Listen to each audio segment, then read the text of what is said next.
She saw an old woman struggling with a heavy load and stopped to help. What she didn't expect was the gift she received in return, a mysterious treasure with the power to change her life forever. But just as things began to turn around, someone close to her made a devastating choice, and everything started to fall apart. The treasure disappeared without a trace, and the one who stole it? Soon he was seen wandering the streets, talking to shadows. What really happened? Why did the treasure vanish? And what drove him to the edge? Stay with us as we unravel this powerful emotional journey.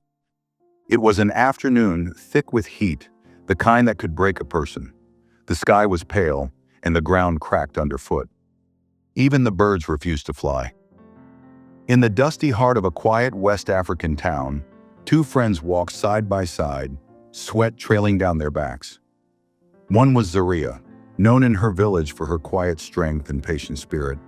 The other was Kumasi, her childhood friend, quick-witted and proud, with ambition pouring out of him like steam from hot yam. They had been walking for a while too long. Zaria's legs ached and her slippers had thinned from wear, but she kept moving, eyes fixed on the hope ahead. Kumasi had promised to take her to a new shop on the edge of the market district, a place where he said he knew someone, a man who could offer her work. And right now, work was all Zaria prayed for. As they reached a junction where broken houses leaned against each other like tired elders, they saw her, an elderly woman bent at the waist. The load on her head was heavy, a bundle of wrapped clothes, small pots, maybe more, and it wobbled as she staggered. Her feet were bare. Each step looked like it took the last of her strength. When she saw them, she stopped and called out. "My children," she said, her voice shaking like the leaves on a dry branch. "Help your mother. This thing is heavy, and my bones are not as they used to be." Zaria paused. Kumasi didn't. "Zaria, no," he said quickly. "We're already late. If we miss that man, you might as well forget about a job." But Zaria wasn't listening. Her eyes were locked on the old woman's trembling legs, the way she swayed side to side. She looked like a gust of wind could break her in half. "Let's help her, Kumasi," she said. Kumasi hissed and shook his head. "You want to start helping people in this heat? For what? You think kindness will feed you?" Zaria didn't answer him. Her feet moved on their own. She walked over, gently removed the bundle from the woman's head, and balanced it on her own. It was heavier than she'd expected, but she stood firm. The old woman's lips parted, and something like wonder passed through her eyes. "May your hands never lack, my daughter," she said softly. Kumasi stood with his arms folded, looking irritated and embarrassed. "This is nonsense," he muttered. Zaria ignored him. The old woman led her down a narrow path, one that twisted through old buildings and ended at a small, clay-walled home tucked behind a line of mango trees. The compound was swept clean, the ground bare and smooth, as if cared for with love. "You can drop it there," the woman said, pointing near the doorway. Zaria bent and placed the bundle down. Her arms ached, but her heart felt light. "I'll be going now," she said. But the woman raised her hand. "Wait," she said. "Please, one more thing." Zaria turned. "In that corner," the woman pointed again, "you'll find a covered calabash. Bring it to me." Zaria walked to where she pointed. A small clay calabash sat on a mat covered with a piece of red cloth. When she picked it up, she felt a strange warmth from it, like it had been sitting in the sun. But it hadn't. She brought it to the woman. With hands that moved carefully, the old woman unwrapped the cloth and lifted the lid of the calabash. Inside was something wrapped in palm leaf. She opened the leaf gently. Zaria leaned in. Her breath caught. It was something golden, glowing faintly, not like any metal she'd ever seen. It shimmered like morning light on a river. The woman took it out, carefully like she was holding something sacred, and placed it in Zaria's hands. "What is this?" Zaria whispered. The old woman looked at her and said, "This is not something you can buy. This is not something you can earn. This was meant for you." Zaria's fingers shook as she held it. "Keep it safe for 7 market days," the woman continued. "Don't sell it. Don't show it around. Let it rest with you. When the 7th day passes, you'll know what to do." Zaria was too stunned to speak. She dropped to her knees, tears welling in her eyes. "Mama, I didn't help you because I wanted anything. I just couldn't leave you there like that." The woman nodded. That's exactly why it came to you. The world forgets people like me, but the spirits don't forget hearts like yours. Zarya left the compound slowly, still holding the wrapped substance. She didn't know what it was, she didn't care. She just felt something deep in her soul, like a river had started flowing through her. She walked past Kumasi, who stood by the road, still fuming. "Where have you been?" he asked, annoyed. "You've thrown away your chance." Zarya didn't answer. She clutched her bag tightly and smiled, a small, secret smile. She had no idea that the gift in her hand would lift her life and break someone else's. That this simple act of kindness would open doors she never imagined and invite danger she never saw coming. And she didn't know that someone very close to her had already begun to plan how to take it. Kumasi said nothing as Zarya passed him. He followed her from a distance, watching how tightly she clutched her old handbag. Her eyes were wide, her steps quicker than before. Something had changed. He could feel it. That night, Zarya sat on the floor of her room with a lantern burning low. Her little home was quiet, except for the sound of crickets outside. She unwrapped the palm leaves carefully and stared again at the glowing gold. It looked like it had life in it, like it breathed. She touched it lightly, then wrapped it again and hid it under a folded wrapper in the corner. Her mind drifted to Kumasi. Should she tell him?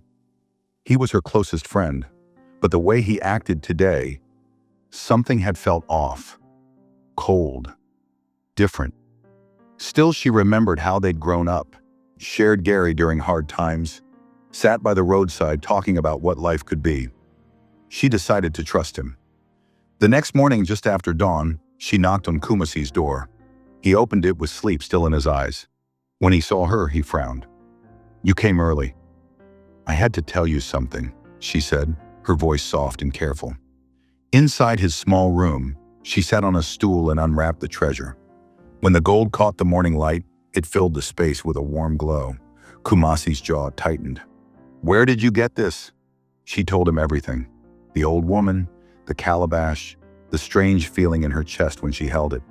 "She told me to keep it for 7 market days before I do anything with it." He stared at it without blinking. "And you believe all this?" he asked. "You believe some old woman just gave you real gold for helping her carry a load?"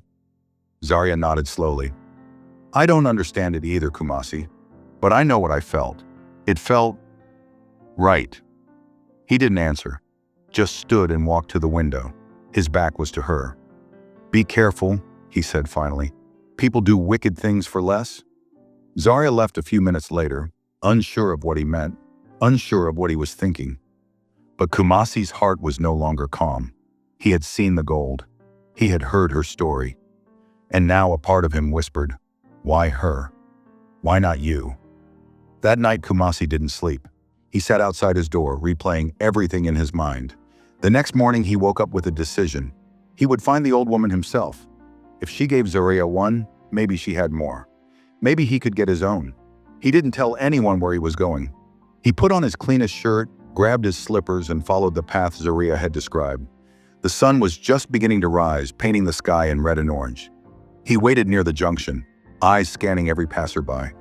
Then he saw her, same bent back, same slow steps, a smaller gourd on her head this time. She walked as though the ground didn't welcome her feet. Kumasi rushed to her side. "Mama, please let me help you," he said, reaching for the gourd. The woman stopped and looked at him. Her eyes didn't blink. She looked into him like she could read something buried deep inside. "Why now?" she asked. He swallowed hard. "I wasn't raised right the first time, but I want to do better." She said nothing. Then she nodded slowly and handed him the gourd. He carried it in silence, following her down the narrow path. When they reached her compound, she pointed to the same spot near the door. He placed it there gently, already hoping she would say those words again. "Wait." She did. "Go to the back, under the tree. Bring the calabash." He nodded and went. There it was, covered with the same red cloth. He looked around. No one was watching. His heart pounded.